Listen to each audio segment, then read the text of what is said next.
Hindi! Huwag po! Huwag niyong saktan ng tatay ko! Maawa kayo, Don Simon! Huwag niyo pong patayin ang tatay ko! Hayop ka! Hindi ko ginagawang kolateral ang alaga ko! Walang iya ka! Masyado ka talagang galid! Ibalik mo sa akin ang alaga ko! Ibalik mo! Ay nako! Ikaw ang nagpahamak sa tatay mo, Daniel! Nakakatawa kayo mag-ama. Paano ba yan? Danilo, mukhang mauuna ka pa sa impyerno. Ikumusta mo na lang ako kay Satanas, ha?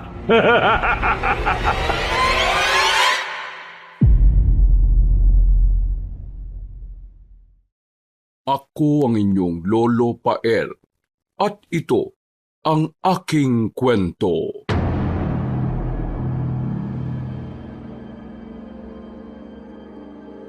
Wala namang isinilang na masama na kaagad. Kadalasan, ang nagtuturo lang na maging masama ang isang tao ay ang karanasan niya din sa buhay. Kung paanong hindi nagiging patas sa kanya ang mundo. Magandang araw po sa lahat. Itago niyo na lang ako sa pangalang Daniel. 35 years old na sa kasalukuyan.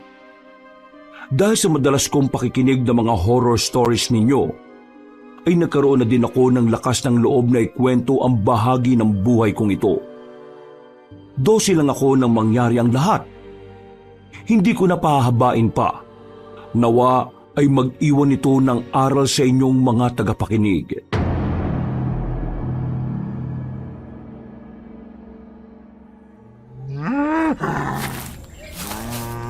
Uy, Daniel! Bigayan ngayon ng gamit sa eskwelahan ah. Hindi ka ba pupunta? Sa Plaza Uno ginaganap. Nandun na si tatay kanina pa. Hindi kayo nagkita? Si Mang Danilo pa rin ang kumuha para sa'yo. Para ka pa ring baby. High school ka na kaya sa pasukan. Ano namang masama kung si tatay yung kumuha ng gamit ko? Saka may gagawin kasi ako, no? Mas gusto kong kasama itong si Baka kaysa pumila doon. Nakakainip. Ang init-init pa. Wala ka talagang tiyaga lalo na sa maraming tao. Mas gusto mong kasama ang mga hayop. Alam mo, tama ka. Tingnan mo to, si Baka na isang kalabaw, tapos may kasama pa akong baboy ng pangalan na Idona. Ah, talaga? Nakalimutan mo yata yung isa pa. Tikling naman yun tapos ang pangalan, Daniel. Pero, alam mo, Hindi, paano ba yun? patupusin mo kasi muna ako. Oo na nga. Masyadong masungit. Kala mo naman gwapo. Hindi ko rin alam kung bakit ang bilis kong mapagod kapag nasa gitna ako ng maraming tao eh. Pakiramdam ko, inihigop nila yung lakas ko. Lalo na kapag sabay-sabay sila nagsasalita. Nakakarindi. Kaya pala ang gusto mo lang naririnig ay puro moo, moo. Tanga, baka naman yan eh. Eh kalabaw ang alaga ko, no? Bakit? Baka naman ang pangalan niya kaya ayos na yun. Hindi lang tunog ni Baka ang gusto ko. Pati sigok ng baboy. Alam mo ikaw, namumuro ka na sa katatawag ng baboy sa akin. Pasalamat ka may kaibigan kang mataba. Kapag lumalakas ang hangin dito sa bukid, may kakapitan ka. Baka isang ihip lang ng hangin, liparin ka na kagad papunta dun sa bakanting palayan eh. Oy, hindi ako kakapit sa'yo, no? Kay Baka na lang. Baka mamaya mauna kang liparin sa akin kasi mukha kang lobo eh.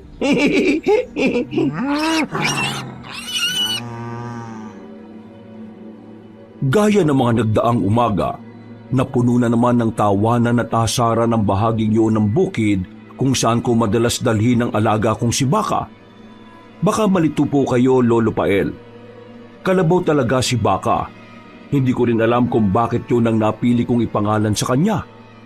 Dati kasi ay nalilito pa ako kung ano ang Baka sa kalabaw.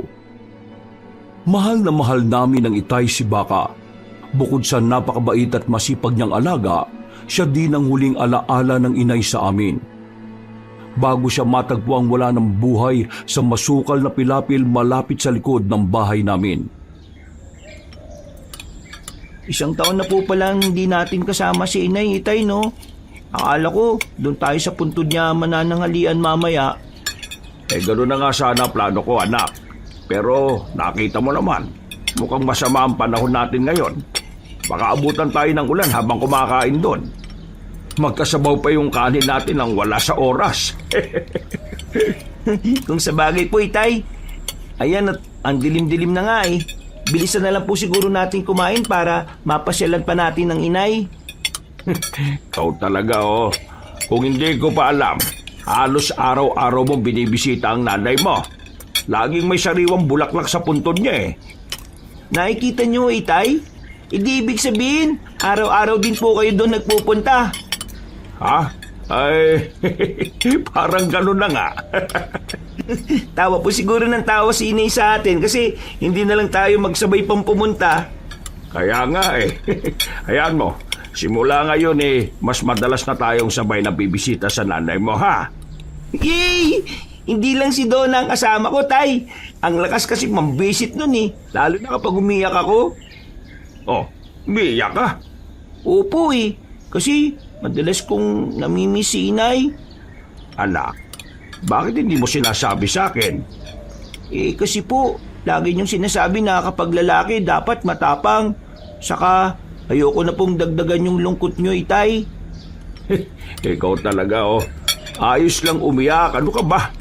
Siguro yung sinasabi kong tapang, ayan, yung kinakaya mong ngumiti at harapin ang bagong umaga. Eh, nagtatrabaho pa din tayo. Ginagawa kong ano yung dati nating ginagawa noong buhay pang inay mo. Yun ang pagiging matapang, anak. Hindi ka bawasan sa pagiging malakas ang pag-iyak. Lagi mo tatandaan yan, ha? Opo, Itay. Maraming salamat po. Pwede na pala akong umiyak sa inyo, Tay. Naku kang bata ka, oh. Gusto mo pa yatang mag-iyakan tayong dalawa dito, eh, ano? Hindi naman po, Tay. Baka sumabay ng iyak si Baka sa atin, eh. Tingnan nyo, oh, at nakadungaw lang sa bintana natin. Iniintay na din yata tayong matapos sa pagkain, eh. Isasama ba natin siya sa puntod ng inay? Eh, pwede naman. Gusto mo ba siyang sakyan papunta sa sementeryo? Ay, ayoko po, Tay. Lakad na lang tayong tatlo.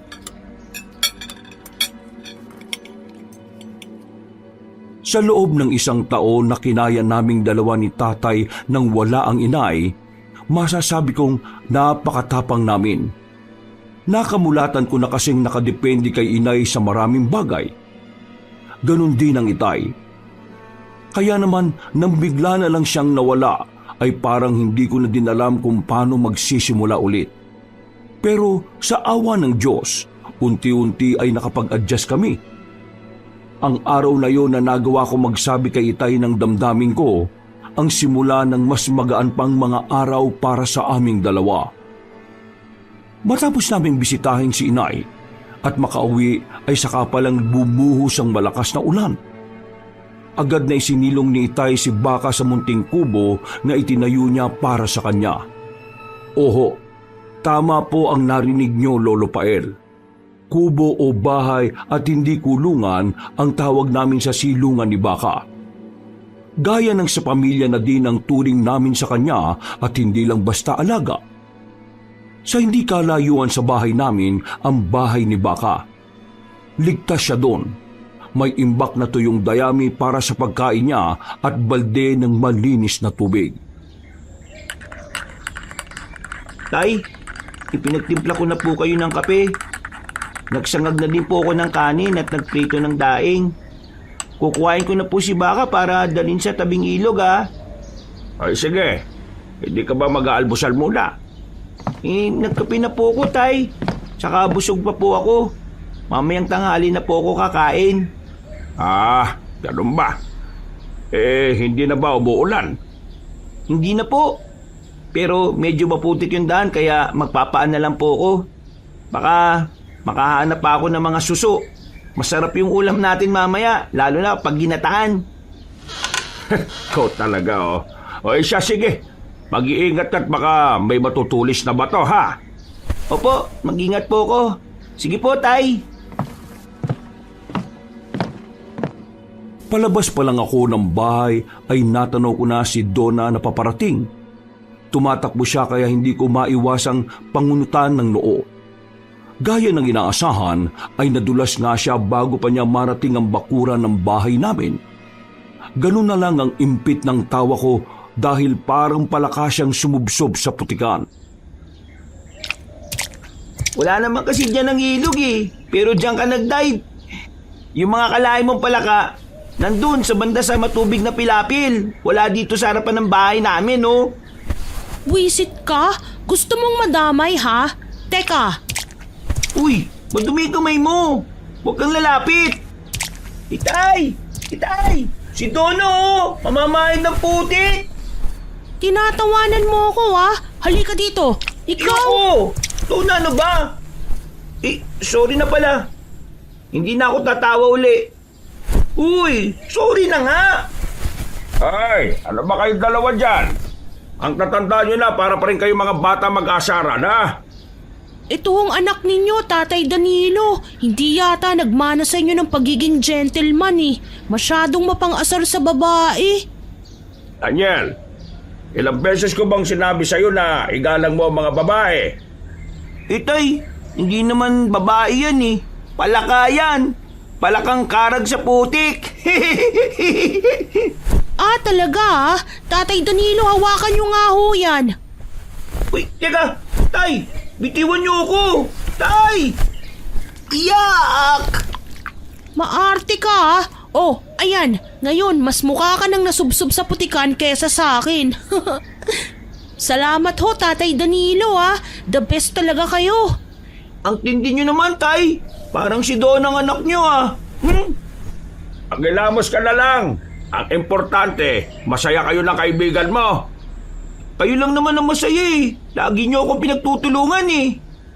Hindi ka pa titigil? Teka Ayoko nga. na. Tigil na nga eh. Oo, ikaw naman, Donna. Umuwi ka na muna at magbihis. Tingnan mo, dungis na ng suot mo. Ayos lang po yan, Tatay Danilo. Maliligo din ako sa ilog ngayong umaga eh. Masarap dun maligo kasi umulan kahapon. Medyo malakas ang tubig. Oo nga ho pala, si Baka ho nilabas nyo na ba? Dinaanan ko kasi siya sa bahay niya, wala na dun eh. Napahinto ko sa paghilamos ng muka pagkarinig sa sinabi ni Donna. Hindi ko na inayos ang paglilinis. Mabilis kong pinunasan ang muka at tinungo siya sa loob ng bahay. Nagkatinginan kami ni Itay. Tila nagtatanong ang mga mata niya. Ako naman ay napakibit balikat na lang. Palis pa lang ako para ilabas si Baka. Bukod sa nakasarang pintuan ng bahay niya, may tali din siya kaya paanong makakalabas yun? Eh kung ganun, paano siya makakaalis dun? Nandun yung tali niya eh. Ah, kaya pala parang putol yung tali. Oh, saan ka pupunta, Daniel? Teka, huwag ka nga tumakbo. Baka madapa ka din. Hoy! Sundan mo siya, Donna. Magbibihis lang ako at susunod na din ako doon, ha? Oo, sige ho. Ingat po kayo, Tatay Danilo. Madulas ang pilapil. Halos madapa ko sa pagtakbo. Marating ko lang kagad ang bahay ni Baka. Pero gaya ng sabi ni Donna, wala nga siya doon. Maging yung tali niya ay halatang pinutol lang gamit ang kung anong matalas na bagay. Hindi ko maintindihan noon, Lolo Pael, kung ano ang mararamdaman ko. Lumabas ako at nagpalinga-linga sa paligid. Inikot ko pa ang bahay niya pero wala talaga siya. Ang lakas ng tibok ng puso ko noon. Sa murang edad ay kung ano-anong bagay ang tumakbo sa isipan ko. Parang nanumbalik sa akin ang araw na hinahanap namin si Inay. Maluha-luha na ako nung maya-maya lang ay dumating na din si Donna. Hindi siya nagsalita, pero tumulong siya sa akin sa paghahanap sa paligid. Pagbalik ko sa kubo ay naroon na din si Tatay. Hawak ang putol na tali ni Baka at tulala lang sa loob ng bahay nito. Tay, wala ko si Baka kahit saan. Maghahanap pa tayo. Baka nakawala lang tapos naggala. Ano ba akala mo kay Baka? Aso na nangangagat ng lubid para makawala? Hindi naman sa ganun. Malay mo lang. Hindi nakatakas si Baka. May kumuha sa kanya dito. May kumuha? May nagnakaw ho kay Baka, Tay? May kumuha nga daw, hindi nagnakaw. Kinuha nang hindi nagpapaalam? Anong tawag mo doon? Nanghiram lang? Tsaka, Lahat naman na magsasaka dito may sariling kalabaw ah. Tigdadalawa pa nga sila eh. Kami lang ngitay ang may isang kalabaw tapos nanakawin pa nila. Daniel, hindi tayo sigurado kung kapwa natin magsasaka ang nagnakaw kay Baka. Eh kung ganun, sino utay? Bakit si Baka pa? Hoy, ano ka ba? Iiyak ka na naman. Mahahanap din naman natin si Baka. Tutulungan ko kayo maghanap tapos magsasabi din tayo sa barangay. Pwede na akong umiyak, tay. Kaya, hayaan mo ko. Si Baka na lang ang alaala ng inay sa amin tapos nawala pa. Nasaan na si Baka? Naramdaman ko na lang ang marahang pagtapik ni tatay sa balikat ko. Ang totoo, gusto ko naman talagang pigilan yung pag-iyak ko na parang bata. Pero hindi ko talaga makontrol, lalo na kapag naisip kong baka namatay na din si Baka gaya ni inay. Bago simula ng paghahanap kay Baka, nag-report muna kami sa barangay kaya nang umaga ding yon ay katulong na namin ng ilang tanod sa paghahanap. Napansin kong hindi masyadong naglalaan ng oras si tatay sa pagsigaw sa pangalan ng alaga namin. Mas lamang na tahimik lang siyang naglalakad, nakayuko, madalas na bumubuntong hininga o di naman kaya ay nakatulala sa malayo. Hanggang sa bigla na lang siyang humiwalay ng ruta sa amin. Bilang anak, agad ko siyang sinundan. Tay! Tay! Saan po kayo pupunta? Galing na po tayo dyan kanina. Huwag ka nang sumunod sa akin, Daniel. Samahan mo si Donna doon. At kapag wala pa din, umuwi na kayo at doon maghintay. Ayoko po. Sa inyo ko gustong sumama, tay. Daniel, sinabi nang hindi ka pwedeng sumama sa akin eh. Donna, isama mo na itong kaibigan mo. Doon kayo maghanap at huwag kayong susunod sa akin. Naintindihan nyo? Opo, Tatay Danilo. Lika na nga, Daniel. Kinagalit mo pang tatay mo eh. Nagpatianod ako kay Donna pero ang mga mata ko ay nasa tatay ko. Nakita kong kuyom ang mga kamao niya habang naglalakad palayo. Isa lang ang nasisiguro ko noon, may hindi siya sinasabi sa akin. Malakas ang kutob ko na may alam siya kung sino ang tunay na kumuha kay Baka. Ayaw niya lang yun sabihin sa akin. Nang tuluyan siyang lumiko sa kabilang dako, ay dali-dali akong nagpumiglas kay Donna at maingat na sumunod kay tatay. Loko ka talaga, no? Gusto mong makatikim mamaya, ah? Tigas ng ulo nito. Shh! Ano ka ba? Huwag ka nga maingay. Ikaw ang papahamak sa akin eh. Kailangan kong sundan si Itay. Mamaya kung anong gawin niya. Kaya ayaw niya akong pasamahin. Ayoko naman mawala din ng tatay ko, no? Ano bang sinasabi mo? Palagi ka kasing nauuna mag-isip eh. Alam mo, hindi maganda yan. Nakakabaliw yan. Baliw na akong baliw. Hindi mo kasi alam ang takot ko eh. Alam mo, ikaw ang umuwi na. Ang ingay-ingay mo naman eh. Teka. Imo ko ka, bilis. Saan ba pupunta si Itay? Hindi ba obvious? Iisa lang naman ang tinutumbok ng daan na yan. Natural sa bahay ni Don Simon. Anong gagawin niya doon? Baka hihingi ng tulong. Tulong? Sus! Parang hindi mo naman alam kung gaano kadamot ang matandang yun. Oh, ano pala sa palagay mo ang dahilan kung bakit pupunta si Tatay Danilo doon? Masasagot lang yan kapag sinundan natin siya. Hay nako, basta ako mamaya tatakbo na pa uwi. Siguradong bukas may aasa rin akong narapido ang wetpacks. Nagpatuloy kami sa pagsunod kay tatay. Hanggang sa makumpirma kong sa malaking bahay nga ni Don Simon siya patungo. Pero gaya ng nakasanayan, hindi siya kagad nakapasok sa bakuran na matandang matapobre. Sa labas pa lang kasi ng mataas na bakod ay may nagbabantay ng 2 matangkad na armadong mga lalaki.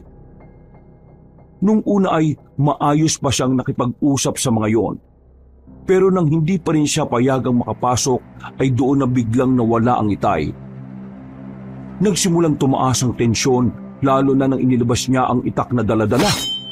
Hindi ko pa nakita kahit kailan kung paano magalit ang tatay ko. Hindi tuloy ako magkamayaw kung ano ang dapat gawin. Gusto kong lapitan si tatay para pakalmahin pero matindi ang pagpipigil ni Donna sa akin. Ano bang ingay yan? Nagpapahinga ako. May ngaw-ngaw na parang bakang hindi mapanak dyan ah. Alam kong ikaw ang nagnakaw ng alaga kong kalabaw, Don Simon. Ilabas mo na at ibalik mo sa akin ngayon din. Ha! Masyado ka naman yatang matapang para sumugod dito at pagbintangan ako, Danilo. May pruweba ka ba? Ha? Hindi ko kailangan ng pruweba. Kalat sa baryong ito kung paano ka magpahirap sa mga magsasaka. Alam kong matagal mo na akong pinag-iinitan dahil hindi mo makuha-kuha ang lupain ko. Ibalik mo ang kalabaw ko sa akin. Pakiusap. Walang Diyon naman, Danilo. Hanggang ngayon, napakapait mo pa din. Saka, sabihin na natin kinuha ko nga ang kalabaw mo. Kulang pa yung kabayaran sa utang mo sa akin. Nakalimutan mo na ba? Ano? Ano ba sinasabi mo? Nagbabayad ako ng tama sa iyo buwan-buwan. Kung tutusin nga matagal na sana akong bayan. Kung hindi lang dahil sa napakalaking interest na pinapataw mo. Pasensya ka na ha. Nababagalan kasi ako sa usad ng utang mo Pero yung alaga mo, ayos na yon. Hindi pa ganun kalaki pero pwede ng pagtiyagaan. Kalahati na lang ang natitira mo pang utang ang kailangan mong bayaran. Hayop ka. Hindi ko ginagawang kulateral ang alaga ko. Walang iya ka. Masyado ka talagang galid. Ibalik mo sa akin ang alaga ko. Ibalik mo! Ay, nako. Sayang ang oras ko sa'yo. Sige na. Paalisin nyo na yan. Hindi. Hindi ako alis dito. Magkakamatayan muna tayo. Ah, ganon. O sige. Kung yan ang gusto mo, ibibigay ko. Hindi. Huwag po. Huwag niyong saktan ng tatay ko. Maawa kayo, Don Simon. Huwag niyo pong patayin ang tatay ko. Ha! Tingnan mo nga naman, Ang aga-aga ng drama sa tapat ng bahay ko. Alam niyo bang malas yan, ha? Ano ginagawa mo dito, Daniel? Hindi ba't binilinan na kita? Tay, gusto niyo din po ba akong iwan mag-isa? Magiging ulilaan na po ba ako? Ha! Napakahusay. Parang mas gusto kong kuhain itong anak mo, Danilo. Sige, ibabalik ko sa iyo ang alaga mo kapalit ng anak mo. Mas marami ako mapapakinabangan sa batang yan. Ilang taon pa lang batak na ang katawan. Hindi pwede. Wala ka talagang kasing sama, Don Simon. Daig mo pa ang demonyo! Ah! Nagpaputok ng baril si Don Simon. Yung kasunod na bala, kung hindi sa iyo tatama, baka sa anak mo na, Danilo. Kaya mamili ka na lang sino sa inyong dalawa ang gustong sumunod kay Marita.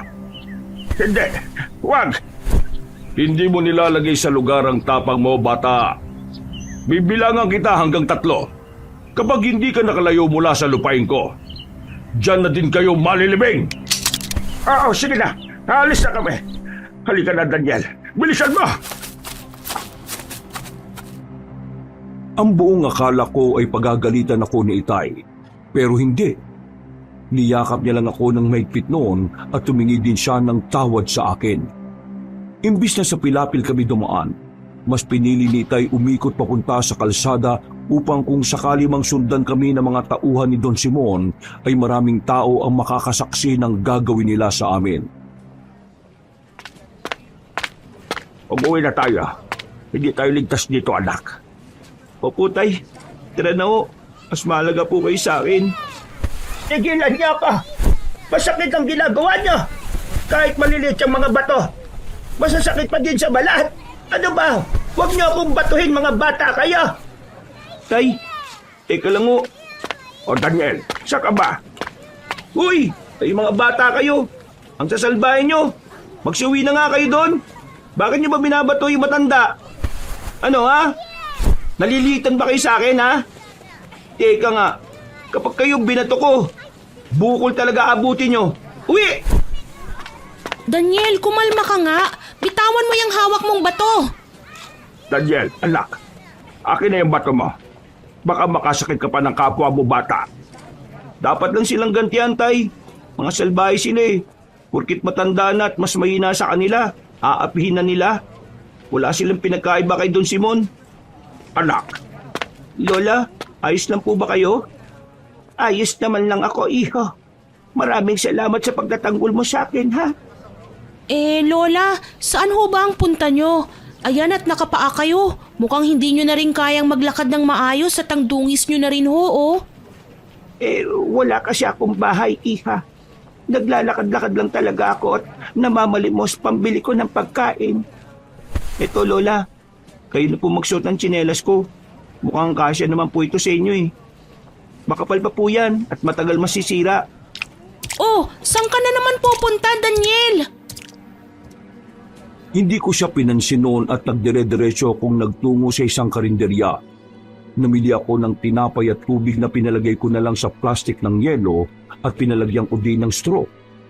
Matapos yun ay bumalik ako sa matandang mukhang pulubi sa kayong iniabot sa kanya. Lubos ang pasasalamat niya sa akin noon. Nang masiguro kong ligtas na siya at wala na din ang mga bata sa paligid, doon pa lang ako nagdesisyong umuwi na. Si Donna ay dumiretso na din sa bahay nila. Habang kami naman ni Itay, sabay na nahiga sa pagdating sa bahay. Tila pagod na pagod. Dinaig pa namin noon ang nagtrabaho ng maghapon sa bukid. Matagal kaming walang imikan habang parehas na tulala. Ni hindi na kami nakakain ng tanghalian. Hindi ko na malayang nakaidlip ako. Nagising ako bandang hapon dahil sa lakas ng kulog. Wala na si tatay sa papag pero naaamoy ko ang pamilyar na aroma sa tuwing magluluto siya. Tumayo ako't lalabas na sana sa kusina nang may maulinigan akong usapan. Maraming salamat dito sa kape. Hindi nakapagtatakang mabuting bata ang anak mo. Mabuti ka din naman halimbawa sa kanya. walang anuman ho yan, Tandang Sali. Ano ba kasing ginawa niyo sa labas ng bahay ko gayong ang lakas-lakas ng ulan? Nakita ko ang nangyari kanina sa inyong mag-ama. At nakita ko din kagabi kung paano nila tinangay ang alaga ninyo. Talaga ho? Matutulungan kita. Sabihin niyo sa akin, anong magagawa niyo para tulungan ako? Masyado ng ganid ang matandang yon. Napakasarap nitong kaping bigas mo, Danilo. Kung sana pwede pa ako magtagal. Pero may mga alaga din kasi akong naghihintay ng makakain nila. Mauna na ako, ha? Saka na tayo ulit mag-usap. Kapag wala na yung malaking kabuti na nakadikit sa haligi nitong bahay mo. Oh, pero malakas pa ho ang ulan na. Napakarami ko ng bagyong pinagdaanan. Pero hindi ako mamatay-matay. Ambon lang yan para sa akin. O siya, paano? Ako'y tutuloy na, ha? Salamat ulit sa kape. Saka lang ako lumabas ng kusina. Hinabol ko si Lola Sally at ibinigay sa kanya ang kapote ko. Ngumiti siya sa akin noon. Nagpasalamat at tinawag pang mukhang kabuti sa laki ng tenga ko. Dahil bata pa kaya inakala kong inaasar niya lang ako noon. Nito ko lang naisip na ako pala ang pinapatungkulan niya nung sabi niya kay Itay ang kabuting nasa haligi ng bahay namin. Kaya pala hindi niya rin tinuloy ang magiging usapan sana nilang dalawa dahil alam niyang naroon lang ako sa gilid ng haligi at nakikinig. Bukod sa wala ka ng tsinelas, wala ka din gagamitin kapote. Hayaan niyo na po yun, Tay. Kakaipon naman po ulit ako ng pambili ko nun mga yun. 1 linggong paggapas para sa tsinelas, tapos 1 linggo ulit para sa kapote. O talaga napaka mapagbigay mong bata. Huwag mong kakalimutan kunahin ang sarili mo minsan, ha? Baka naman mamaya sa sobrang bigay mo sa iba, wala nang matira para sa'yo. Tay, kaya ko pong palitan ng mga bagay na yun. Pero ikaw, si Baka at si Nanay, kayo po, wala po kayong kapalit eh. Ay nako, halika nga dito anak. Huwag ka mag-alala. Hindi ako mawawala sa'yo, ha? Pangako. Anong gagawin nila kay Baka, Tay? Hindi ko alam anak. Nabalitaan ko, binibenta ni Don Simon yung mga nakukuha niyang kalabaw o baka. Ibibenta niya din ba si Baka, Tay? Duda ako dyan anak. hindi pa ganun kalaki si Baka eh. Hindi niya yung mabebenta ng mahal. Sigurado ako na palalakihin niya muna yon bago ibenta. Ibig sabihin, pwede pa ako mag-ipon, Tay. Ako na lang ang tutubos kay Baka. Sa palagay mo, makakaipon ka ng sapat na halaga para mabili ulit si Baka? Opo, Tay. Dudoblehin kong trabaho ko. Bukod sa paggapas ng mga ligaw na damo sa palayan, i-extra na din po ako sa fish pan nila Aling Pasing. O kaya, mangunguha ako ng kahoy sa bundok. Tapos, puputol-putulin ko at ibibenta sa mga kapitbahay natin. Ikaw talaga, oh. Ay, bahala ka. Basta ang sa akin lang, doon ka lang sa kaya mo, ha? Huwag kang magpapaabot ng gabi sa kalsada. Salamat po, Tay. Gagawin kong lahat, mabawi ko lang po si Baka mula sa matandang yun. Totoo yun, Lolo Paen. Kung ano ang mga sinabi kong gagawin ko, tinutupad ko. Walang araw na hindi ako pagod na umuuwi sa bahay. May lata ako ng biskwit. Dati yung lalagyan ng sinulid at karayom ng inay. Yun ang ginawa kong ipunan ng pera. Siguro, naging paraan ko din yung pagpapagod ng husto para hindi ko masyadong maalala si inay at si Baka. Sa edad na 12 anyos, tuluyan kong kinalimutan ng paglalaro at pakikipagbarkada. Tanging si Donna lang ang makulit na ayaw akong lubayan. Ang siste ay sumasama pa siya sa mga trabaho ko. Kahit babae ay hindi talaga siya napipigil. Sinusungitan ko na nga siya, pero imbis na magtampo o layuan ako, ang nangyayari ay madalas pa akong nakakatikim ng sermon o kaya ay sapok mula sa kanya. Oh, eto. Isama mo na yan sa ipon mo. Yan yung 1 linggo kong kita sa pagsama-sama ko sa'yo sa fish pond nila Aling Pasing. Itong kita ko sa mga kahoy, sa'yo na rin. Idagdag mo na rin yan dyan para mabawi nyo kagad si Baka. Namimiss ko na rin kasi ang kalabaw na yun eh. Pero, Donna, ano mapupunta sa'yo? Bakit? Sapat na yung kita ko sa paggagapas ng damo, no? Tsaka, pang-akin lang naman yun kaya okay na rin. Bakit mo ba ginagawa to, Donna? Dami-dami mong kaibigan dyan. Bakit nagtsatsaga kang samahan ako? Ang boring kaya ng buhay ko. Nakakapagod yung mga larong gusto ko dahil walang katapusang trabaho yun. Ang dapat, nagsasaya ka. Hindi ka dapat nagtsatsagang samahan ako. Ang drama mo. Sige na, uuwi na ako ha. Oh, nandito na pala si Tatay Danilo eh. Mano ho, hinatid ko na nga po palang anak nyo. Uuwi na rin po ako. Ikaw talaga. Sino ba babae sa inyo at ikaw ang nag-aatid? Pwede naman po akong maghatid kahit ako ang babae. Huwag nyo na lang po sigurong tignan ng kasarian namin. Kahit lumuhod pa ho ako dyan kay Daniel, hindi ako ihahatid niyan. Baka sa labas pa lang po ng bahay namin, kumaripas na yan ng takbo kapag tumahol ng alaga naming aso. Siya, sige. Mabutit maaga pa naman. Mag-iingat ka dyan, ha? Sige ho, maaga na lang ho ako dito bukas, Tatay Danilo. Makikialmusal ho ako ha. Abay kahit tanghalian at hapunan pa.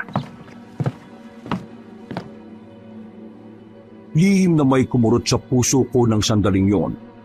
Gusto kong magsisi kung bakit hindi ko nagagawang tratuhin ng mas maayos si Donna, gayong wala naman siyang ibang ginagawa kung hindi ang pag-aanin ng loob ko at suportahan ako.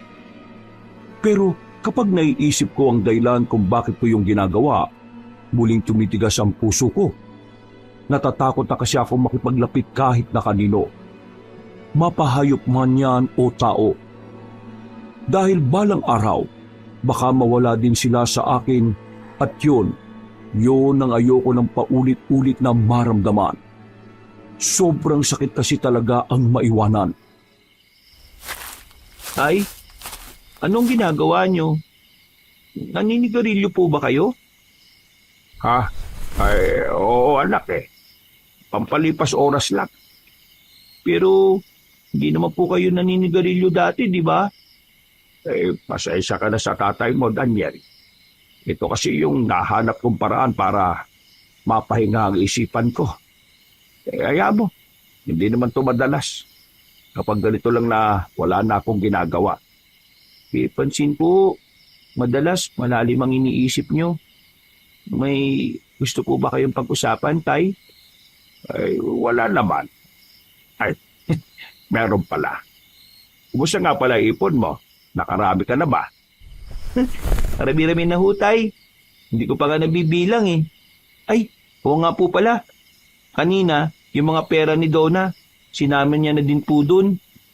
Aba, talaga? Tingnan mo nga naman. Napakabait na bata talaga ng kaibigan mong yun, ano? Ewan ko nga po ba dun, Tay? Kahit anong taboy ko para magsaya na lang siyang kasama ng iba niyang kaibigan. Ayaw naman akong lubayan. Oh, bakit ganyan po ang ngiti ninyo, Tay?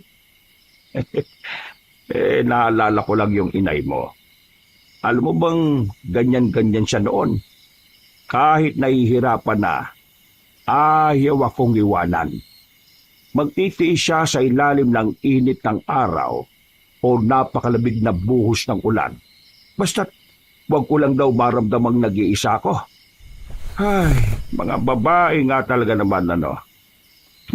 Ang sweet po pala ni Inay, Tay, no?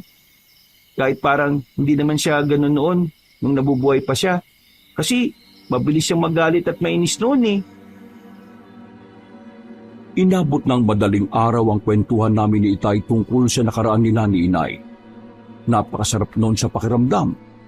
Sobrang gaan na halos nakalimutan ko pansamantala ang mga hinanakit, galit at pangungulila sa puso ko. Para akong nanonood ng pelikula dahil nakikita ko sa isip ang bawat masasayang eksena na ikinukwento ni Itay. Ang hindi ko alam, yun din pala ang huling beses na makakausap kami ng ganon. Dahil ang mga susunod na araw at kabanata ng buhay namin ay mapupuno na ng kababalaghan, pagdududa at takot. Donna! Donna! Papunta ka ba sa bahay? Ha? Hindi no. Bakit naman ako pupunta dun? Ikaw, anong ginagawa mo dito at tumatakbo ka pa? Hinahanap kita eh. Buti nasa lubong na kita. Oh, wow! May sakit ka ba't ikaw yata ang naghahanap sa akin ngayon? Anong meron? Akala ko ba tinataguan mo ko? Nakita mo ba si Itay? Oo. Saan? Wala kasi siya sa bukid eh. Maghapon daw siyang hindi nagpunta dun eh. May sinabi siya sa akin pero hindi ko sasabihin sa'yo. Sige, uwi na ako. Teka muna! Ano ba? Huwag kang nga tumakbo! Uy, Donna! Bakit mo muna ako iniwanan? Pagpunta ko kina Aling Pasing, umalis ka na raw. Tapos nung nagpunta naman ako sa gapasan ng mga ligaw na damo, dun sa parting malapit sa paanan ng bundok, diba dun dapat tayo maggagapas ngayon? Wala ka rin dun. Ipinagtanong din kita sa mga kasamahan nating nangunguha ng mga kahoy sa bundok. Maaga mo raw silang niyaya kanina. Nagbago ang ruta ko eh. Binaliktad ko kasi dahil hindi maganda yung hapon na nangunguha ng kahoy. Baka abutin ng gabi. Sus, magpapalusot ka pa. Ewan ko sa'yo. Tingnan mo to. Nagtatanong ka tapos nang sagutin ko. Hindi mo naman ako pinapatapos. Ano nga? Nasaan si Itay? Diyan ka magaling kapag ikaw na ang may kailangan. Sige na, isasama na kita bukas. Pasensya ka na talaga. Pangako mo yan ha. Kapag iniwanan mo ako ulit, sasapakin talaga kita kapag nakita kita. Oo na. Basta sa braso lang ha. Ibig sabihin iiwanan mo pa rin ako? Bahala ka nga dyan. Hindi na nga. Baka lang kasi malate ka eh. Alas 6 kasi kami umaakyat. Di ba alas 7 ka na nagigising? Kaya kong magising ng alas 6 ano? Di mabuti. O ano, nasaan daw si tatay? Hindi ko alam. Ano? Kalma lang. Hindi niya naman kasi sinabi kung anong gagawin niya o saan siya pupunta. Ang sabi niya lang, mahuhuli siya ng pag-uwi. Gagabihin. Bakit daw? Ay, ang kulit naman ito eh. Kung pingutin ko yung tenga mo, nakikinig ka ba sa akin? Binibigyan ka kasi ng pantutuli, hindi mo ginagamit sa tenga mo eh. Ay, saan kaya nagpunta si Itay? Magagabi na, wala pa siya. Kaya nga gagabihin. Ang hina talaga umintindi. Halika na, ihahatid na kita sa inyo.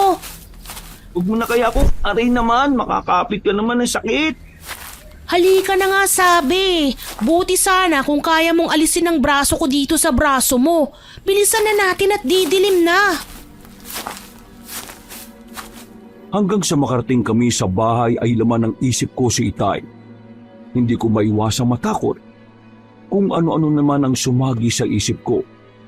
Gustong-gusto kong pumunta sa bahay ni Don Simon para siguraduhin na wala doon si Itay. Sa bahay na natulog noon si Donna. Hindi ko na siya napilit na umuwi dahil madilim na din nang makarating kami sa bahay. Matapos kumain at maghugas ng pinggan ay niyaya niya akong matulog. Upang wala nang maraming diskusyon ay nahiga na din ako. Pero hindi ako nakatulog ng gabing yon. Habang tila tulog mantika si Donna, ako naman ay matyagang nakadungaw sa bintana ng kubo namin. Nakatanaw sa tanging daan kung saan manggagaling dapat si Itay. Habang lumilipas ang mga oras na wala pa si Itay, kinakabahan na ako, Lolo Pael. Natatakot akong sumapit ang umaga na kailangan ko na siyang hanapin. Bandang 4:00 ng umaga nang matanaw ko ang bulto ni Itay na paparating. Agad akong tumakbo palabas para salubungin siya. Naamoy ko kagad ang alak pagkalapit ko sa kanya. Pagdating sa bahay kung saan medyo maliwanag na, ay saka ko lang napansin ang kakaibang itsura niya. Ay, ang putla niyo ah. Anong nangyari sa inyo? May sakit ho ba kayo? Ano bang ginagawa mo, Daniel? Kailangan niyo magpalit ng damit. Basang-basa ho kayo eh. Ayaw mo na ako. Anong oras na ba? Magpahinga ka na. Ligtas na akong nakauwi. Itay, hindi pwede. Magbihis na muna kayo. Ano bang nangyari sa inyo? Bakit naglalaway kayo? Wala ito. Sa alak ko lang ito. Kailangan ko lang sumuka. Sige na. Ako nang bahala sa sarili ko. Kaya ko na to. Hindi po. Tutulungan ko na po kayo, Tay. Paano kaya nyo? Hindi nga ho kayo makakilos ng normal. Hayaan yung tulungan ko kayo. Saka ho ako magpapahinga. Sigurado kayong ayos lang kayo, ha? Sobrang putla ho ninyo, eh. Ayos nga lang ako, Daniel. Huwag ka lang makulit, ha? Sige. Pahingin na lang ng damit. Duda ako sa sinabi ni Itay. Pero dahil hindi ko naman siya mapipilit, wala din naman akong nakitang galos, pasa o sugat man lang sa katawan niya. Kaya pinili kong kuwalma. Totoong basa ang harapan ng damit niya. Sa bandang kwelyo, saka ko lang napagtantong sa bibig niya pala nang gagaling yung likido. Dahil naglalaway siyang parang bata. Noong mga panahong yon, pinaniwalaan ko si Itay na dahil lang yun sa kalasingan niya. Yung kasi ang unang beses na nakita ko siyang sobrang lasing na lasing. Sa totoo lang, ay wala namang kahit na anong bisyong tatay ko. Inunawa ko na lang siya sa mga panahong yon. Dahil iniisip kong kagaya ko ay baka inaaliw lang din niya ang sarili niya para pansamantalang makalimutan ang mga nangyari sa amin.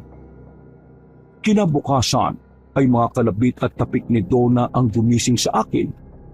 Ang bigat-bigat pa ng talukap ng mga mata ko dahil sa labis na antok. Hindi ko magawang dumilat at puro ungo lang ang nagiging tugon ko sa kanya. Pero maya-maya pa ay nararamdaman kong hinahawakan niya na ako sa magkabilang balikat at niyuyugyog na parang papel. Dahil sa lakas noon, pakiramdam ko ay naalog ng husto ang utak ko. Kulang na lang pati mga mata ko ay magrambulan na. Bumangon ka na dyan! Bilisan mo! Ano ba kasi yun? Tutulog ko lang eh. May natagpo ang patay sa masukal na pilapil. Butas ang leeg at tuyot na tuyot ang buong katawan. Nakakatakot. Ano? Hindi ka na naman nakikinig. Aray, huwag kang tenga ko. Oo na. Naririnig ko naman eh. Patay ba ka mo? Oo, Dali, tingnan mo na habang wala pang mga pulis. Mamaya hindi na pwedeng lapitan yun. Tsaka baka takpan din nila yung bangkay. Tumayo ka na nga. Ang kupat mo talagang kumilos. Bakit ko ba kasi kailangan tingnan pa yun? Nandadamay ka pa eh. Kakadiri kaya yun. Base kasi sa suot ng lalaki, parang isa siya sa tauhan ni Don Damonyo. Don Damonyo? Sino yun?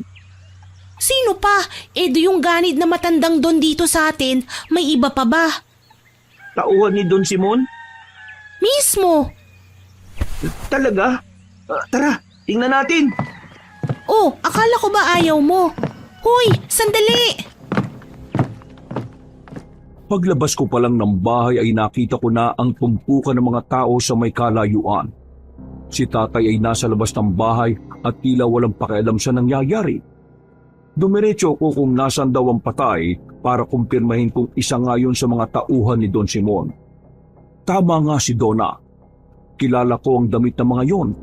Naka-uniforme kasi ang mga tanod na matanda kaya madali lang makilala. Ang hindi ko natagalan ay ang kakaibang itsura ng lalaki. Naging butot balat kasi talaga siya. Para bigyan kayo ng ideya, isipin niyo na lang yung kalansay na may balat. Parang gano'n ang kabuuan nun. Maya-maya pa, dumating na nga ang kapulisan. Gaya ng inaasahan ay agad kaming pinalayo sa lugar, kaya nagdesisyon na din akong bumalik sa bahay. Tay, ayos na ba kayo? Bakit parang ang aga niyo pa ding nagising? Lasing na lasing kayo kagabi ah. Etong kaibigan mo, maagang nagluto ng may sabaw eh. Nakialam na pala sa kusina natin. Kaya heto, gumaan-gaan ang pakiramdam ko. Nakaligo na din ako kaya naginhawaan. Ay siya nga pala. Pasensya ka na nga pala sa akin kanina madaling araw ha. Galing kasi ako sa kabilang ibayo eh. Fiesta at inimbitahan ako ng ninong mani mo. Ayun, naparami ng tagay. Ayos lang mo yun, tay. Ang importante, nakauwi kayo ng ligtas kahit sobrang lasing nyo na. Hinatid po ba kayo ni Ninong Manny? Ha? Oo, hinatid nila ako. Ay, oo nga pala, tay. Nakita niyo po ba yung bangkay kanina? Ayaw niya ngang silipin eh. Kanina ko pa niyayaya. Oh, hetong almusal mo, Daniel. Kumain ka na hanggat mainit pa. Wow, mukhang masarap to ah. Oo naman ano, galing kaya sa buto-buto ang sabaw ng mami na yan. Ano? Buto-buto? Oh, bakit? Huwag mong sabihing naaalala mo yung itsura ng bangkay. Isip naman doon ah. Ang aga mo namang mang-asar eh. Tayo! Halos maihi sa kakatawa si Donna sa akin. Habang halos manlisik naman ang paningin ko sa kanya noon. Agad akong nawalan ng gana sa pagkain. Epektibo talaga ang mambwisit ang babaeng yun. Pero wala ako sa mood makipag-away sa kanya. Ang ginawa ko ay bumalik na lang ako sa kwarto at nahiga ulit. Mabigat pa din kasi ang ulo ko dahil sa puyat at antok. Hindi naman na ako ginulo ni Donna. Hanggang sa hindi ko na malayang nakatulog na naman ako. Nagising ako bandang hapon na. Maulan naman ng araw na yon. Hindi ko inaasahang magigisingan ko si tatay sa bahay. Nagbabasa ng dyaryo habang nagkakape. Sa unang pagkakataon, tila hindi siya umalis ng buong araw na yon. Agad niya rin akong inasikaso nang makitang gising na ako. Mangingisda ka baka mo? Abay hapon na. Mas masarap po manghuli ng ganitong oras, tay. Saka, sandali ko na lang pong mabibenta kasi paggabi na din. May mga suki na ako nag-aabang sa akin para sa ulam nila ng hapunan. Ay nako, napakasipag mong talaga ano. Ay siya, sige. Basta huwag ka magpapagabi ng husto anak ha. Opo, tay. Tatay Danilo! Tatay Danilo! Oh, tamang-tama narito na si Donna. Makakasama mo siya sa panguhuli ng isda. Tatay Danilo! Oh, ano na naman, Donna? Para kang laging inaabol ng Bombay. Ewan ko sa'yo, Daniel. Kaya ako nagmamadali kasi may nakita na namang bangkay dun sa plaza. Si Tandang Sally. Ano? Si Lola Sally? Patay na? Oo, may nakakitang bata sa kanya. Nagbabasketball daw. Tapos nagawi dun yung bola ng hindi sinasadya. Tagong-tago nga yung lugar kung saan siya nakitang nakahandusay Buti na lang may nakakita. Kung wala, di dun na siya mamamaho at maaagnas. Tay, si Lola Sally. Wala tayong magagawa dyan, anak. Mabuti nga't nakapagpahinga na yung matanda. Hayaan mo, tutulong na lang ako para magkaroon ng maayos na burol at libing si Nanay Sally. Nanay Sally? Parang dati ho, Tandang Sally ang tawag niyo sa kanya. Ay, parang nanay ko na kasi siya, anak. Ay, paano? Maiwan ko na muna kayo. Pupunta na lang ako sa plaza at makikipagtulungan. Sige ho, Tatay Danilo. Ako na ho ang bahala dito kay Daniel. Anong ikaw ang bahala sa akin? Ayaw ko na sarili ko, no? Nakakuha na ako ng mga ibebentang isda. Ilalako na lang natin. Pero bago tayo umalis, pakainin mo muna ako ha. Yun ako, bahala ka dyan. Basta ako, tapos na akong kumain. Aalis na ako. Ano ka ba naman? Nakakainis to. Nagugutom na nga yung tao Di kumain ka lang dyan. Bukas naman ng bahay para sa iyo Di ko naman bibit-bitin ng kaldero at lalagyan ng ulam. Ganon? O sige. Teka, saan ka pupunta? Bakit dala-dala mo yung plato mo? Kakain ako habang naglalakad tayo. Bakit? Baliw ka ba? Bakit mo gagawin yun? Ayaw mo akong hintayin Wala akong nagawa kung hindi ang tiisin si Donna. Kailangan ko na nga sigurong tanggapin na hindi ako mananalo sa kanya kahit na kailan. Susubukan ko palang kasing mang-asar ay may pambawi na siya kaagad. Halos 2 oras lang kaming naglako ng isda. Matapos yun ay hinanap ko naman si Itay.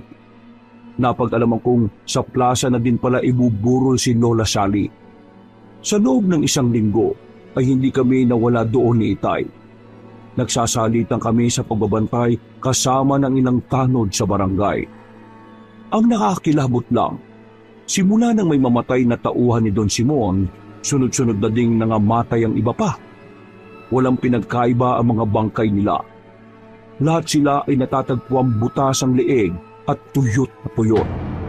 Dahil sa mga nangyari, nabalitaan naming kusa na nagbitaw yung ibang trabador na matanda sa takot na madamay pa. Kasabay noon ay mas naging mainit ang paghahanap nila sa salarin. Donna, bakit parang masaya ka pa sa nangyayari dito sa baryo natin? Hindi ka ba natatakot? Mukhang hindi normal na tao yung pumapatay sa mga tauhan ni Don Simon. Bakit naman ako matatakot? Gusto ko pa nga magpasalamat kung sino man yun Kita mo, nababawasan ng mayayabang at feeling batas dito sa atin. Nakahawak lang ng mga baril akala mo sila na ang Diyos. Tsaka, hindi mo ba nakikita yung itsura ni Don Damonyo? Takot na takot siya tapos galit na galit din. Buti nga sa kanya, nakahanap na siya ng katapat niyang halimaw. Tatawa-tawa ka pa dyan. Paano kung maging biktima ka din nun? O kaya ang pamilya mo? Imposible yan. Si Don Simon lang ang target nun dito, maniwala ka. Tsaka kung sakali man, mas gugustuhin kong maging biktima nun kaysa maging biktima ng matandang ganid na yon. Ikaw magdiduda na ako sa iyo Kakilala mo ba yung umaatake at pumapatay? Hoy, ito, bunganga mo nga. Baka mamaya may makarinig sa'yong maniwala pa. Hindi ko kilala yon pero gusto kong makilala. Tingin ko kasi magkakasundo kami. Mukha nga, parehas yata kayong mag-isip nun Napin mo kaya? Biro ko lang yun. Ayoko nga. Paano kung aswang pala yun? O kaya vampira? Di nakain pa ako nang wala sa oras. Aswang, vampira, ang kengkoy mo naman. Saka kung meron man, hindi ka kakainin nun Wala ka naman leg Saka kakagatin. Saka kung maagat ka naman nun, siguradong ma-high blood yun. Hindi kasi dugo ang masisip-sip sa iyo, kundi taba at saka puro langis Hindi gaya ko na medyo natakot sa paglabas ng mamamatay tao ang karamihan sa baryo. Sila ay tulad din ni Donna. Sa tindi ng galit nila kay Don Simon, mas marami ang natutuwa sa nangyayari kesa sumisimpat siya. Wala kasing ibang pinapatay ang kung sino mang salarin kung hindi ang mga nasa paligid lang din ng matandang Don. Hanggang sa naubos ng lahat ng trabahador niya. Isang araw, nagkasakit si Donna, kaya hindi siya nakasama sa mga racket ko. Mag-isa akong naglako ng isda noon at ginabi na din ako. Habang naglalakad pa uwi, ay natanawan ko ang isang lalaki sa unahan ko. Susuray-suray siya habang naglalakad. Sige ang sigaw niya at tila naghahamon ng away. Pilit na pinalalabas ang halimaw daw na namimerwisyo sa pamilya nila. Kilala ko yon. Panganay na anak yon ni Don Simon. Maya-maya pa ay nakita kong may inilabas siyang baril. Itinutok yung sa ere at makailang beses na pinaputok. Napaupo ko sa gulat at hindi na rin nakakilos dahil sa takot. Nang mapagawi yung lalaki sa bandang madilim ay bigla na lang siyang nanahimik. Natatandaan kong pumikit lang ako noon sandali. Pero nang magdilat ako ng mga mata ay wala na siya sa kinatatayuan niya. Ha? Saan na nagpunta yun? Baka umuwi na. Ay, salamat sa Diyos. Baka uwi na nga din. Bakit ba kasi ako nagpaabot ng gabi? Ha? Anong ingay yun? May tao ba dyan? Sinasabi ng utak ko na dapat ay dumiretso na ako sa bahay. Nalabanan ko yung tawag ng pulisidad dahil pwede ko yung ikapahamak. Pero ewan ko ba, likas na yata sa tao ang maging usyosero. Namalayan ko na lang na naglalakad na ako papunta sa masukal na parte ng daang yon. Nakita kong gumagalaw yung may kataasang damo. Ang siste ay itinutok ko pa doon ng dala kong flashlight. Paghawi ko ng damo ay tuluyang nalaglag ang pangako sa tumambad sa akin. Isang hubad, kalbo, payat na payat at naglalangis na katawan ng lalaki ang nakita kong sumisipsip sa leeg ng anak ni Don Simon. Nanlalaki ang mga mata at bibig ng binata na kanina lang ay ang lakas-lakas ng bungangang magsisigaw. Nasaksihan ko kung paano nawalan ng kulay ang mukha niya, kung paanong parang bola na nawalan ng hangin ang buo niyang katawan, hanggang sa tuluyan siyang magmukhang kalansay. Parang nagkaroon ng harang sa daluyan ng hangin sa lalamunan ko kung lulupain.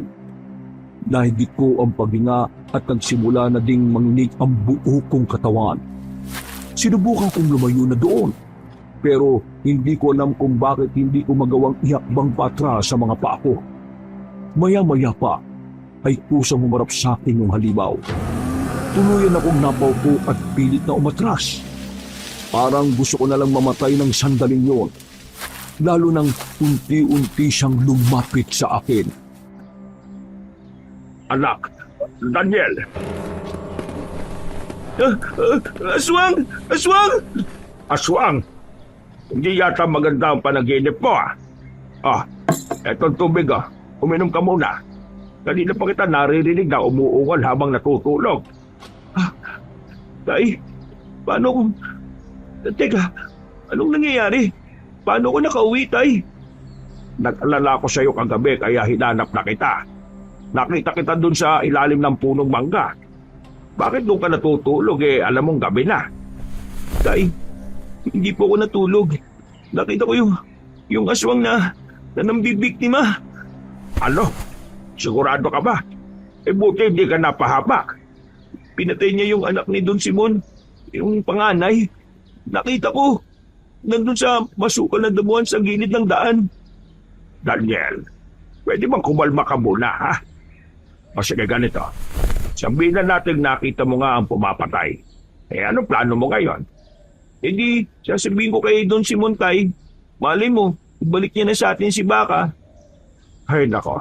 May pruweba ka ba? Paano kung imbis na paniwalaan ka ikaw pa ang mapagbintangan niyang pumatay sa anak niya kung sakali? Kilala natin na matandang yun, anak. Pero paano kung mapapatay yung anak niya ang laki-laki nun? May baril pa. Paano kung ibintang sa'yo yung pagiging aswang? Lahat gagawin ng matandang yan para makahanap lang siya ng masisisi sa mga nangyayari ngayon. Desperado siyang makaganti. At ayoko mapahamak ka, Daniel. Natameme ako sa narinig. Doon ko lang din naisip na posibleng ang gano'n ang mangyari. Tuso at walang awa ang matandang yon sa mga tulad namin ni Itay. Napatangokot na nga ako kay tatay na mananahimik na lang sa nakita ko. Nang may masmasan, ay doon lang din ako napaisip.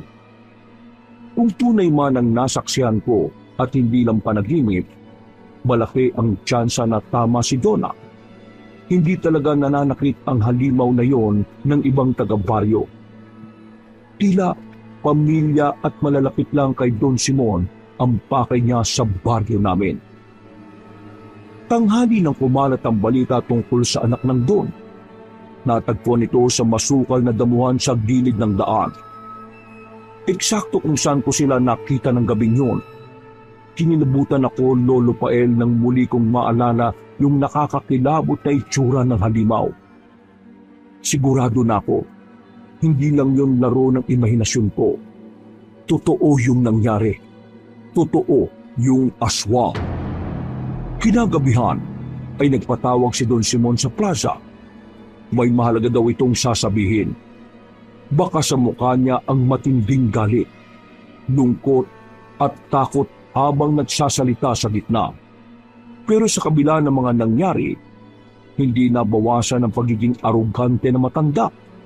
Mas lalo pa siyang lumabang at ginamit na namang muli ang yaman niya para manipulahin ang mga tao. Kung sino man ang makakahuli sa lintik na mamamatay tao na yan, bibigyan ko ng pabuya. Siya o sila ang mamimili kung pera o lupa ang gusto nilang makuha. Nagbulungan ng mga tao. Handa kong ipamigay ang 30% ng mga palayang ko sa mga matatapang na makakahuli dun sa hayop na yon. Pero itong tatandaan ninyo, kailangan kong halimaw na yon ng buhay. Wala akong pakialam kung ilan kayong huhuli sa kanya o kung paano nyo siya huhulihin. Basta ang gusto ko, ako ang papatay sa kanya. Uunti-unti ko siya hanggang sa magmakaawa na siya sa akin na patayin ko na siya. Nakakairita talaga ang kayabangan ng matanda na yan. Tanga lang ang maniniwala sa kanya na ipamimigay niya yung lupain niya.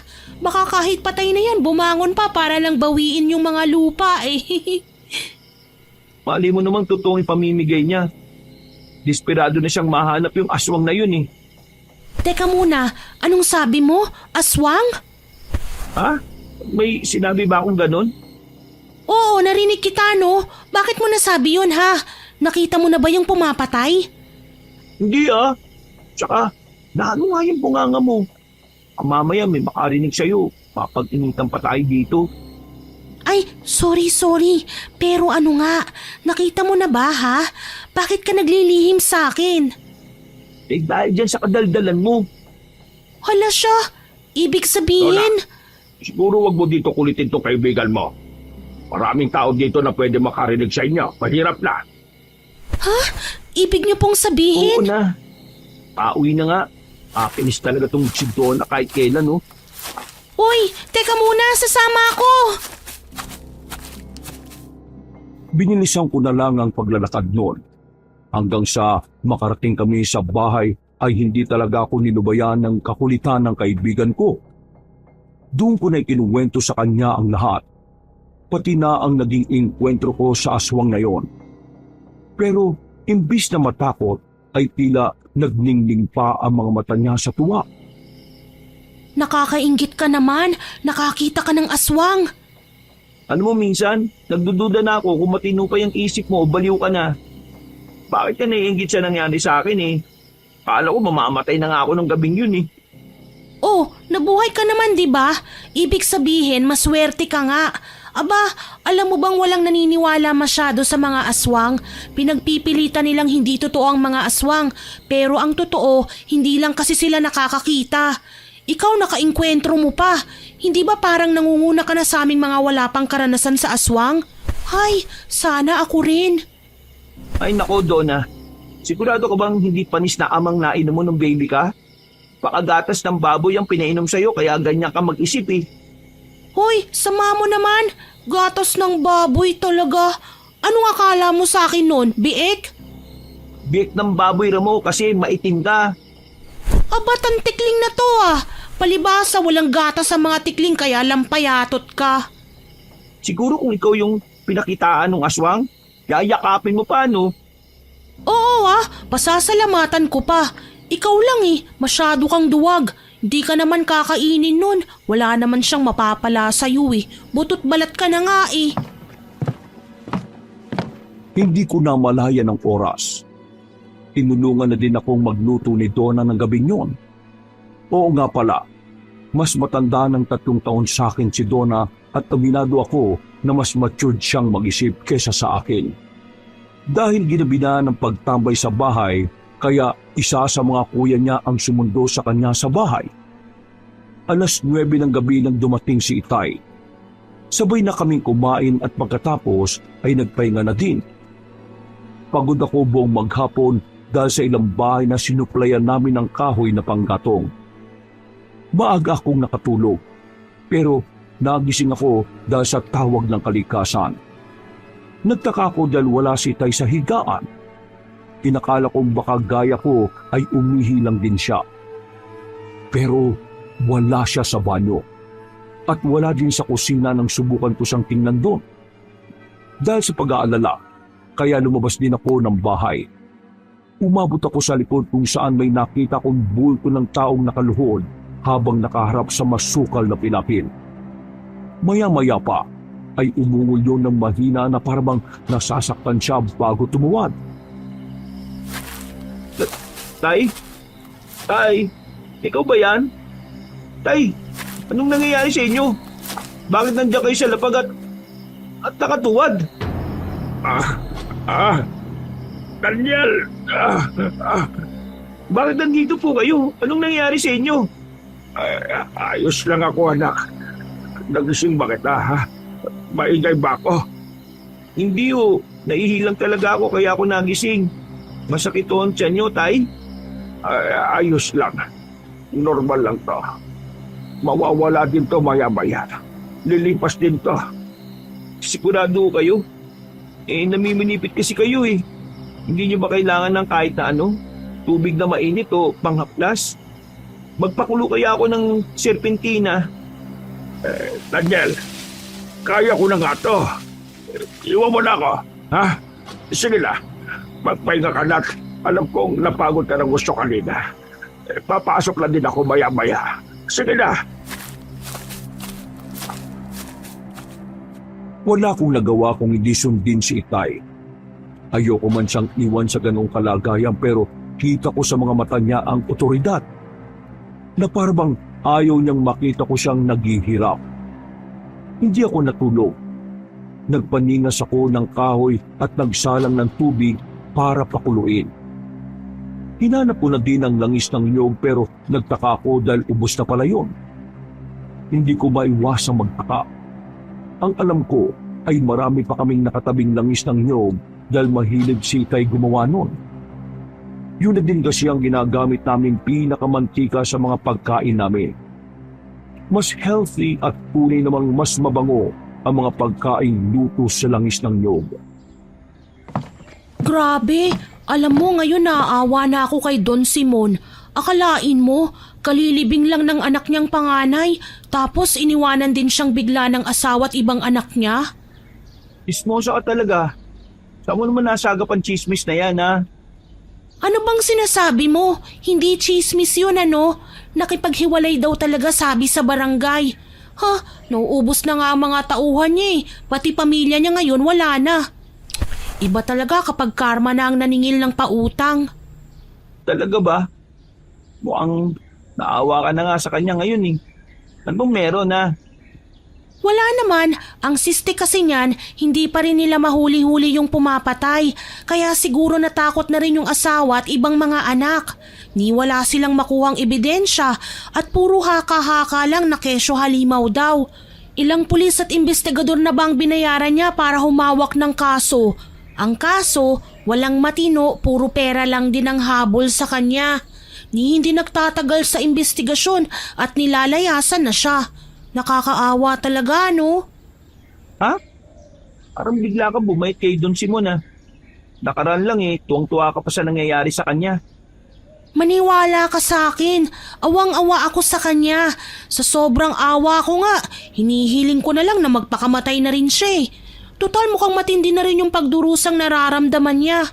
Ikaw ba naman kahit ganun kalaki ang pabuyang ibibigay niya, wala ni isa sa mga kababaryo natin ang kumagat at tumulong. Nakita mo ba siya kanina? Tulala at hindi na makausap ng maayos. Bakit hindi na lang siya magpakamatay, hindi ba? Ikaw, alam mo Donna, masama yan ah. Hindi ka dapat nagsasalita ng ganyan. Kasi kahit anong sama niya, walang karapatan ng ibang tao para tanggalan ng buhay ang isa sa kapamilya niya. Lalo na yung mga wala namang kinalaman sa kasamaan niya. Ang tanong, tao ba yung pumapatay sa pamilya niya? Hindi mo ba naisip, Daniel? Si Don Simon din ang bumuo sa halimaw na nagpapahirap sa kanya ngayon. Malamang kung sino man yun, may matinding dahilan kung bakit siya pinaghihigantihan. Natahimik ako. Nakikita ko ang punto ni Donna. Ang totoo ay namangha din talaga ako sa reaksyon ng mga kababaryo ko. Ganun na lang kasi ang galit nila sa matandang doon, kaya kahit gaano pa karangya ang pabuya, ni isa ay walang nagtangkang tumulong sa kanya. Gaya nga ng sabi ng kaibigan ko, naging matigas na lang ang puso ng mamamayan dahil sa kasakiman at pagiging swapang na matandang yon. Marami ang naniniwalang isusunod ng halimaw si Don Simon. Pero lumipas ang ilang buwan na wala namang nangyayaring masama. Pansamantala ay naging tahimik ang baryo mula sa kababalaghan, pero mas lumala naman sa pagiging matapobre si Don Simon. Palibhasa, naramdaman niyang wala ni isa sa amin ang gustong tumulong sa pagpuksa ng aswang. Bilang ganti ay inipit niya ang mga taong may malaking pagkakautang sa kanya. At kasama na kami doon ni Ikay. Nalaman ko na lang na ibinenta niya sa mga nagkakatay ng kalabaw ang pinakamamahal kong si Baka. Ayop siya, tay. Wala siya kasing tama. Nakiusap naman ako eh. Konti na lang lalaki na tong ipon ko at mababawi ko na si Baka. Pero binenta niya pa din doon sa magkakatay. Daniel, ano na ang mangyayari kay Baka? Kakatayin ba siya, tay? Kinakain ba ang mga kalabaw? Iba dapat? Hindi. Kasi sila yung pinakamasipang na hayop. Saka, hindi lang ba sa kalabaw si Baka, tay? Kaibigan ko siya. At parte na ng pamilya natin. Anak, wala na akong magagawa. Patawarin mo ko, ha? Bakit sobrang sama ng ugali ni Don Simon? Nasa kanya na lahat. Bakit gusto niyang pinahihirapan pa tayong mahihirap na... Ano ba problema niya? Nasa utak na ang problema ng tulad niya, Daniel. Walang sapat na dahilan para gawin niya to sa kahit na sino. Natutuwa lang siya talaga na pagmasdang nagdurusa ang iba pa para hindi niya maramdamang mas naghihirap siya. Hindi sapat ang lahat ng yaman niya para pasahin siya. Kaya siya ganyan. Kawawa naman o si Baka, tay. Naging biktima pa siya ng isang halimaw. Hayaan mo. At magkakaroon din ng hustisya at lahat. Magtiwala ka lang. Ha? Hindi ko alam kung gaano katagal akong umiyak noon. Nakatulog na lang ako dahil sa bigat ng ulo at damdamin. Hindi ko maisip na basta na lang papatayin ang alaga ko at kakatayin para ibenta sa mas mataas na halaga. Pakiramdam ko noon, Lolo Pael, sobrang aping-api ako. Dahil din sa sama ng loob kaya kahit mabilis akong napapikit, ay nanatiling mababaw ang tulog ko. Naramdaman ko nang tumayo si tatay sa higaan. Hindi niya nakita na nagdilat ako ng mata at pinanood kung ano ang ginagawa niya. Nakita kong nagbihis siya ng itim na jogging pants at itim na sweater. Pagkatapos ay isinuot niya ang salukot niya, saka siya lumabas ng bahay. Bumangon ako at sinilip siya mula sa loob. Nakita ko siyang nagsindi ng sigarilyo. Naupo sa labas ng bahay at tila malalim ang iniisip. Nakadalawang sindi yata siya ng sigarilyo bago luminga sa paligid. Maya-maya pa ay binaybay niya na ang masukal na pilapir.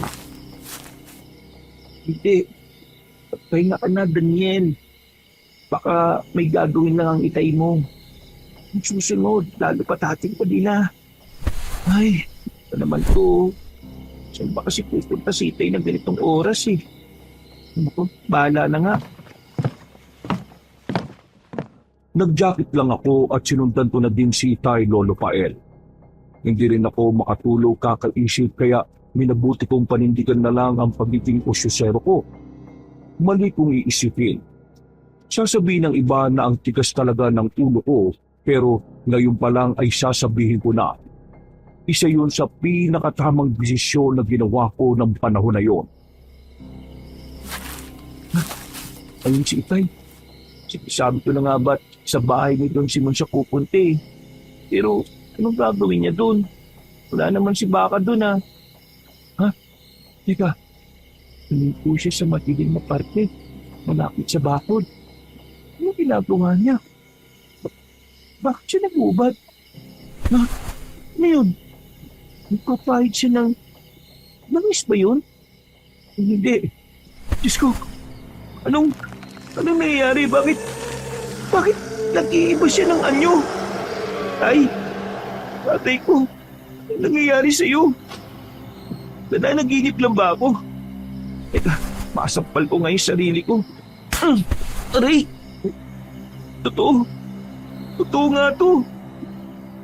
Si Itay at yung aswang na nakainkwentro ko ay iisa.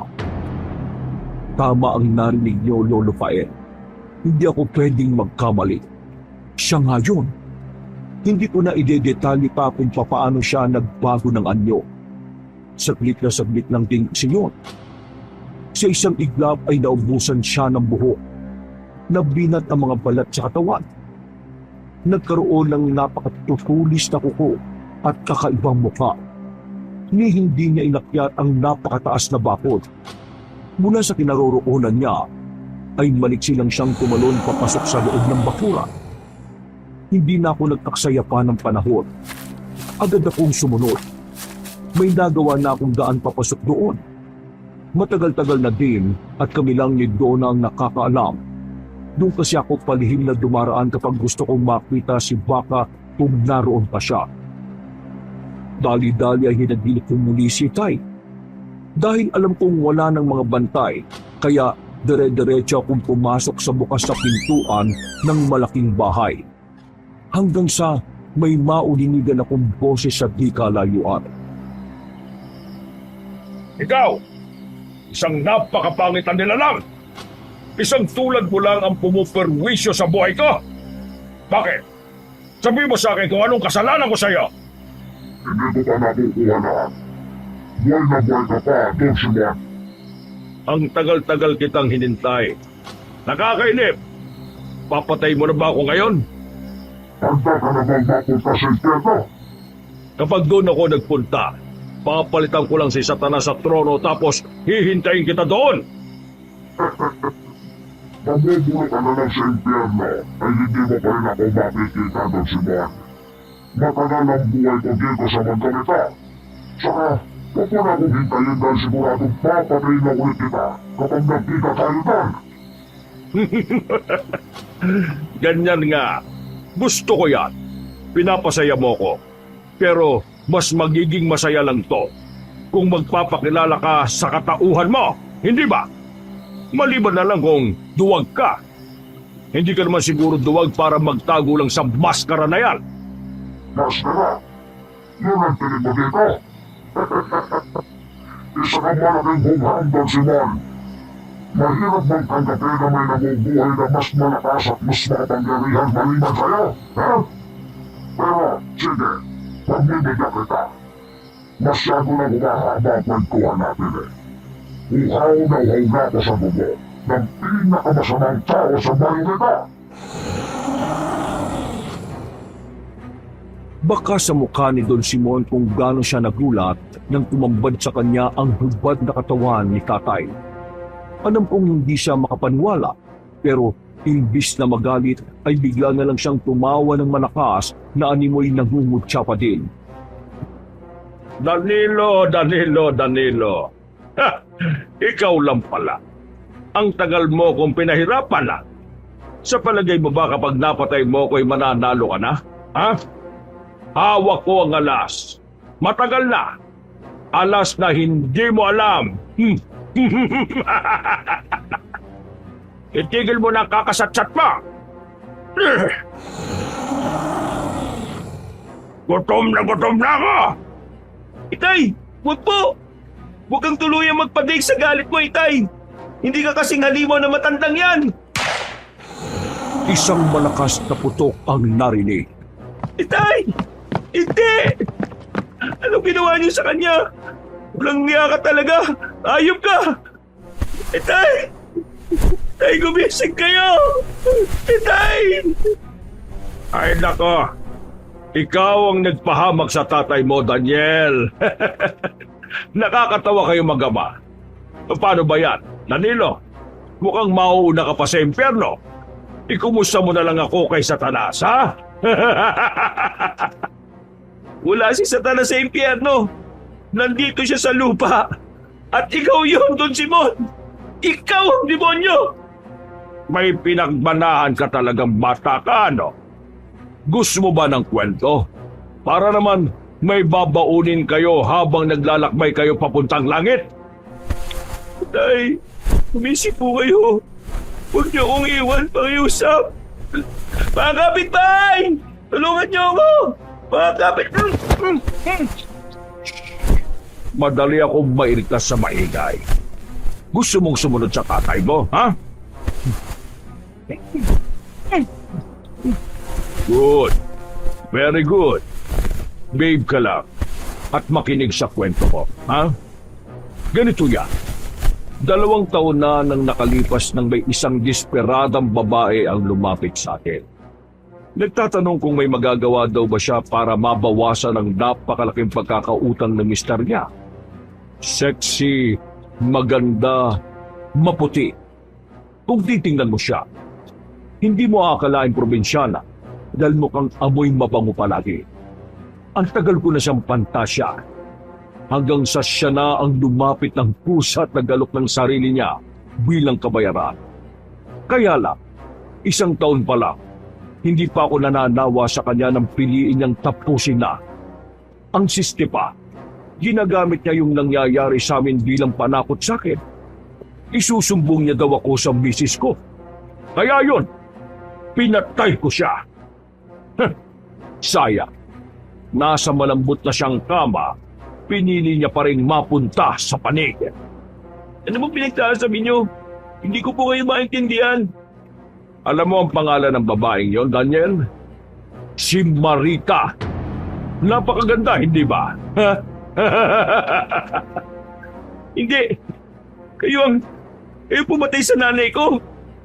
Napakasama niyong tao, Don Simon. Ganon ang napapala ng babaeng hindi karespe-respeto, Daniel. Pinapatay! Hindi totoo lahat ng sinasabi niyo. Nagsisinungaling lang kayo. Hindi yun magagawa ng nanay ko. Mahal niya kami ni Itay. Ngayong alam mo na ang kwento. Eto, nakikita mo tong baril na to? Pwede ka nang sumunod! Isang malakas na ungol ng aswang at dinamba nito si Don Simon. Napapikit na ako at handa ng mamatay ng mga sandaling yun. Nakatutok na sa ulo ko ang baril habang nakalud ako sa harapan ng walang malay na katawan ni Itay. Nang bigla akong may maramdaman na malakas na hangin. Pagdilat ko ay wala na si Don Simon sa harapan ko. Wala na din si tatay. Tumakbo ko palabas dahil narinig ko ang kumisyon sa bandang bubungan ng bahay. At doon ko nga nakita ang nakatalikod na bulto ni Itay. Hindi ko alam kung ano ang ginagawa niya pero sa likod ng isip ko, parang nakikinikita ko na lang kung ano ang nangyayari sa katawan ni Don Simon. Lulugo-lugo akong naglakad palayo sa lugar na yon. Natagpuan ko na lang ang sarili ko sa ibabaw ng puntod ng nanay ko. Umiiyak, nagtatanong, hanggang sa hindi ko namalayan doon na din pala ako nakatulog. Daniel, anak, Daniel, gumising ka na, umaga na.